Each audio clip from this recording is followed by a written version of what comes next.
Tirupati airport ఇంకా శ్రీకాళహస్తి నుంచి సుమారు 10 కిలోమీటర్ల దూరంలో తొండమానుపురం అనే చిన్న గ్రామంలో శ్రీదేవి భూదేవి సమేత శ్రీ ప్రసన్న వెంకటేశ్వర స్వామి వారి టెంపుల్ ఉంది.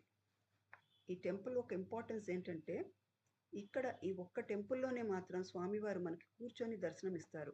అంటే ఆ నల్ల రాతి విగ్రహాలు కూర్చొని ఉంటాయి ఇక్కడ. ఇక్కడ స్థల పురాణం ప్రకారం ఈ ప్రాంతాన్ని పాలించే తొండమాను చక్రవర్తి స్వామివారి పరమ భక్తుడే కాకుండా ఆయనకి స్వయాన పినమామగారు. అంటే తొండమాను చక్రవర్తి ఆకాశరాజు గారి తమ్ముడు. ఈయన తన చివరి రోజుల్లో మంచాన పట్టి స్వామివారి దర్శన భాగ్యం కోసం ఎంతో పరితపించిపోయాడు.